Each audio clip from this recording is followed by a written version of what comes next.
അസ്സലാമു അലൈക്കും. ബിസ്മില്ലാഹിർ റഹ്മാനിർ റഹീം. കൂട്ടുകാരെ, എല്ലാവർക്കും സുഖമല്ലേ? ഈ വീഡിയോയിൽ കാണുന്നത് ക്ലാസ് 2 ദുറൂസുൽ ഇസ്ലാം സെക്കൻഡ് പാർട്ടിലെ 9ാമത്തെ പാഠത്തിലെ തദ്രീബാത്താണ്. വീഡിയോയിലേക്ക് കടക്കുന്നതിന് മുമ്പ് ചാനൽ ആരെങ്കിലും സബ്സ്ക്രൈബ് ചെയ്യാതെ കാണുന്നുണ്ടെങ്കിൽ ഒന്ന് സബ്സ്ക്രൈബ് ചെയ്യണം, എന്നെ സപ്പോർട്ട് ചെയ്യണം. ഈ വീഡിയോ കൂട്ടുകാർക്ക് ഇഷ്ടമായാൽ ലൈക്ക് ചെയ്യണം, നിങ്ങളുടെ ഫ്രണ്ട്സിന് ഷെയർ ചെയ്യണം. ക്ലാസ് 2 ദുറൂസുൽ ഇസ്ലാം ഇതുവരെ എടുത്ത പാഠങ്ങളുടെ തദ്രീബാത്തെല്ലാം വേണമെങ്കിൽ എൻ്റെ ചാനൽ ആയ മുന്ന ഷാഹിൽ EDU എന്നതിൽ പ്ലേലിസ്റ്റ് സെക്ഷൻ എടുക്കുക. അതിൽ ഓരോ സബ്ജക്റ്റിൻ്റെയും തന്നെ പ്ലേലിസ്റ്റ് ഉണ്ടാകും. അതിൽ ക്ലാസ് 2 ദുറൂസുൽ ഇസ്ലാം സെക്കൻഡ് പാർട്ട് എന്ന പ്ലേലിസ്റ്റ് ടച്ച് ചെയ്യുക. ടച്ച് ചെയ്താൽ ഞാൻ എടുത്ത പാഠങ്ങളുടെ തദ്രീബാത്ത് കൂട്ടുകാർക്ക് ലഭ്യമാകും.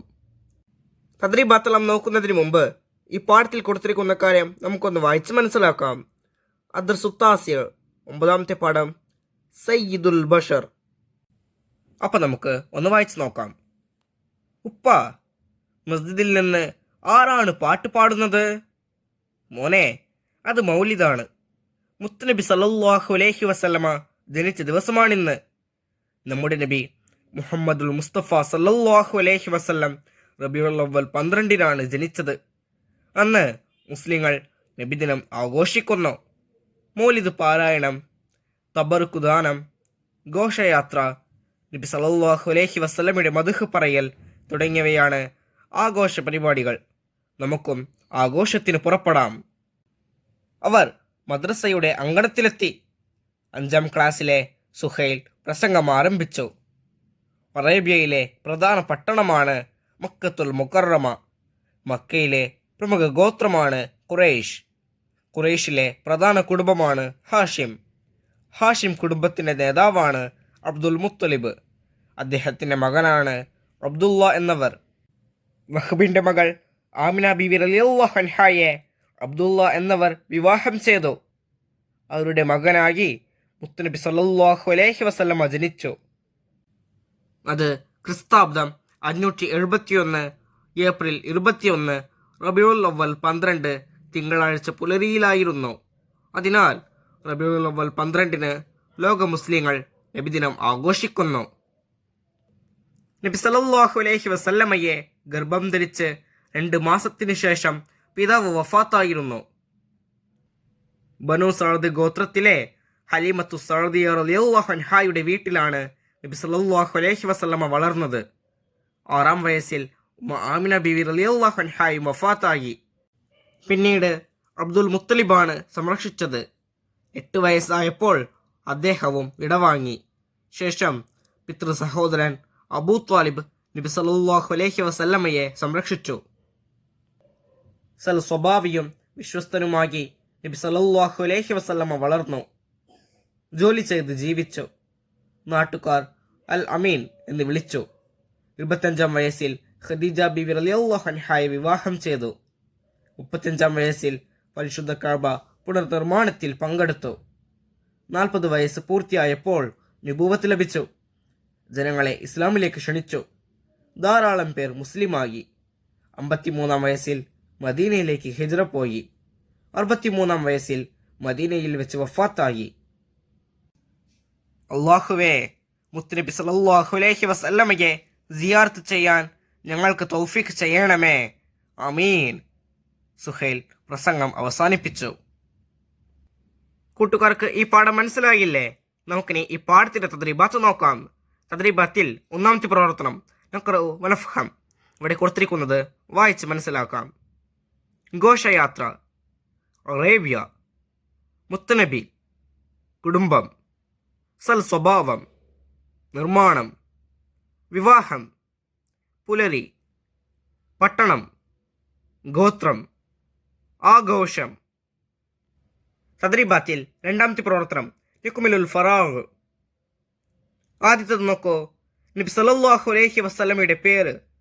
ആ വരിയിൽ നമുക്ക് എന്തെഴുതാം? മുഹമ്മദുൽ മുസ്തഫ സല്ലല്ലാഹു അലൈഹി വസല്ലമ. അടുത്തത് നോക്കൂ. നബി സല്ലല്ലാഹു അലൈഹി വസല്ലമയുടെ ഉപ്പ. ആരാണ് നബി സല്ലല്ലാഹു അലൈഹി വസല്ലമയുടെ ഉപ്പ? അതെ, അബ്ദുള്ള. അബ്ദുള്ള എന്ന് ആ വരിയിൽ എഴുതുക. അടുത്തത് നബി സല്ലല്ലാഹു അലൈഹി വസല്ലമയുടെ ഉമ്മ. ആ വരിയിൽ എഴുതേണ്ടത് ആമിന ബീവി റളിയല്ലാഹു അൻഹ. അടുത്തത് നബി സല്ലല്ലാഹു അലൈഹി വസല്ലമയുടെ ഉപ്പയുടെ ഉപ്പ, അതായത് ഉപ്പാപ്പ. ആ വരിയിൽ എഴുതേണ്ടത് അബ്ദുൽ മുത്തലിബ്. അടുത്തത് നബി സല്ലല്ലാഹു അലൈഹി വസല്ലമയുടെ ഉമ്മയുടെ ഉപ്പ, ഉപ്പാപ്പ തന്നെയാണ്. ആ വരിയിൽ എഴുതേണ്ടത് വഹബ്. അടുത്തത് നബി സല്ലല്ലാഹു അലൈഹി വസല്ലമ ജനിച്ച ദിവസം. ആ വരിയിൽ എഴുതേണ്ടത് തിങ്കളാഴ്ച. നബി സല്ലല്ലാഹു അലൈഹി വസല്ലമ ജനിച്ച തീയതി. ആ വരിയിൽ എഴുതേണ്ടത് റബീഉൽ അവ്വൽ 12. നബി സല്ലല്ലാഹു അലൈഹി വസല്ലമയുടെ കുടുംബം ഹാഷിം. നബി സല്ലല്ലാഹു അലൈഹി വസല്ലമയുടെ ഗോത്രം ഖുറൈശ്. നബി സല്ലല്ലാഹു അലൈഹി വസല്ലമ ജനിച്ച സ്ഥലം മക്ക. നബി സല്ലല്ലാഹു അലൈഹി വസല്ലമയുടെ പോറ്റുമ്മ. ആ വരിയിൽ എഴുതേണ്ടത് ഹലീമത്തു സഅദിയ്യ റളിയല്ലാഹു അൻഹ. അടുത്തത് നബി സല്ലല്ലാഹു അലൈഹി വസല്ലമയുടെ പിതൃ സഹോദരൻ അബൂ ത്വാലിബ്. അടുത്ത പേര് നോക്കൂ. നബി സല്ലല്ലാഹു അലൈഹി വസല്ലമയെ നാട്ടുകാർ വിളിച്ച പേര് അൽ അമീൻ. നബി സല്ലല്ലാഹു അലൈഹി വസല്ലമയുടെ ആദ്യ ഭാര്യ ഖദീജ ബീവി റളിയല്ലാഹു അൻഹ. നബി സല്ലല്ലാഹു അലൈഹി വസല്ലമയ്ക്ക് നുബുവത്ത് ലഭിച്ച വയസ്സ് 40 വയസ്സ്. നബി സല്ലല്ലാഹു അലൈഹി വസല്ലമ ഹിജ്റ പോയ വയസ്സ് 53. നബി സല്ലല്ലാഹു അലൈഹി വസല്ലമ വഫാത്തായ സ്ഥലം മദീന.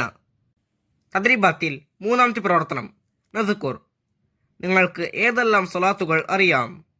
നമുക്കറിയുന്ന സ്വലാത്തുകളൊക്കെ നമുക്ക് എഴുതാം. ഒന്നാമത്തത് നോക്കൂ. സലാത്തുല്ലാഹ് സലാമുല്ലാഹ് അലൈക യാ റസൂലല്ലാഹ്. സലാത്തുല്ലാഹ് സലാമുല്ലാഹ് അലൈക യാ ഹബീബുല്ലാഹ്. ഇനി നമുക്ക് രണ്ടാമത്തെ സ്വലാത്ത് നോക്കാം. സല്ലല്ലാഹു അലാ മുഹമ്മദ് സല്ലല്ലാഹു അലൈഹി വസല്ലം. അല്ലാഹുമ്മ സല്ലി അലാ മുഹമ്മദ് യാ റബ്ബി സല്ലി അലൈഹി വസല്ലിം. തദ്രീബാത്തിൽ നാലാമത്തെ പ്രവർത്തനം നൗഇദു മുദക്കിറ. നിങ്ങളുടെ മദ്രസയിലെ നബിദിന പരിപാടിയെക്കുറിച്ച് ഒരു കുറിപ്പ് തയ്യാറാക്കുക. നബിദിനം ഏറെ സന്തോഷമുള്ള ഒരു ദിനം ഭൂമിയിൽ വേറെയില്ല. നബിദിന ദിവസം രാവിലെ തന്നെ പള്ളിയിലേക്ക് പുറപ്പെട്ടു മൗലൂദ് നിർവഹിച്ചു. കൂട്ടുകാരോടൊപ്പം നബിദിന റാലിയിൽ പങ്കെടുത്തു. ദഫ് പരിപാടികളുടെ അകമ്പടിയോടെ ജാഥ പുറപ്പെട്ടു. ഒരുപാട് ആളുകൾ മിഠായികളും മധുരപലഹാരങ്ങളും നൽകുന്നു. നബി സല്ലല്ലാഹു അലൈഹി വസല്ലമയുടെ മദ്ഹ് ഗാനങ്ങൾ ഈണത്തിൽ പാടിക്കൊണ്ട് ജാഥ മുന്നോട്ടു പോകുന്നു. എല്ലാവരും സന്തോഷത്തിലാണ്. ഞങ്ങൾ മദ്രസയിൽ തിരിച്ചെത്തി. ഭക്ഷണം കഴിച്ച് നബിദിന പരിപാടിയിൽ അവതരിപ്പിക്കാനുള്ള പരിപാടികൾ പരിശീലിച്ചു. എങ്ങും സീരിയൽ ബൾബുകൾ പ്രകാശിക്കുന്നു. ഉസ്താദ് വേണ്ട നിർദ്ദേശങ്ങൾ നൽകി. ഇശാ നിസ്കാരത്തിന് ശേഷം പരിപാടികൾ തുടങ്ങി. ഒരുപാട് സമ്മാനങ്ങൾ വാങ്ങി ഞങ്ങൾ വീട്ടിലേക്ക് പുറപ്പെട്ടു. അടുത്ത നബിദിനത്തെ വരവേൽക്കാൻ കാത്തിരുന്നു. തദ്രീബാത്തിൽ അഞ്ചാമത്തെ പ്രവർത്തനം നൗഇദു നഷീദ. ഇവിടെ നമുക്ക് പാട്ടിൻ്റെ വരികൾ കൊടുത്തിരിക്കുന്നു. ബാക്കിയുള്ള വരികൾ നമുക്ക് പൂർത്തീകരിക്കാം. പറയൂ പറയൂ കുട്ടികളെ, നമ്മുടെ നബിയുടെ നാടേത്? പറയാം പറയാം ഞാൻ പറയാം, മക്ക നബിയുടെ നാടാണ്. പറയൂ പറയൂ കുട്ടികളെ, നമ്മുടെ നബിയുടെ പേരെന്ത്? പേര് മുഹമ്മദ് സ്വല്ലല്ലാഹ്. ആമന്നാ ബി റസൂലില്ലാഹ്. നബിയുടെ ഉപ്പ അബ്ദുള്ള, ആമിന ബീവി പൊന്നുമ്മ. നബിയുടെ ജനനം മക്കത്ത്, മരണം പുണ്യമദീനത്ത്. അള്ളാഹുവിൻ്റെ റസൂലാണ്, നേർവഴി കാട്ടിയ നബിയാണ്. മുത്ത് നബിയുടെ മാർഗത്തിൽ ജീവിച്ചാൽ നാം സ്വർഗത്തിൽ. അപ്പോൾ കൂട്ടുകാർ ഇതുപോലെ പാട്ടിൻ്റെ വരികൾ പൂർത്തീകരിക്കുക. കൂട്ടുകാർക്ക് ഈ പാഠവും ഈ പാഠത്തിൻ്റെ തദ്രീബാത്തും മനസ്സിലാകില്ലേ? ഇൻഷാ അല്ലാഹ് അടുത്ത സബ്ജക്റ്റുമായി നമുക്ക് വീണ്ടും കാണാം. അപ്പോൾ എല്ലാവർക്കും ഒരിക്കൽ കൂടി അസ്സലാമു അലൈക്കും വറഹ്മത്തുള്ളാഹി തആല വബറകാതുഹു.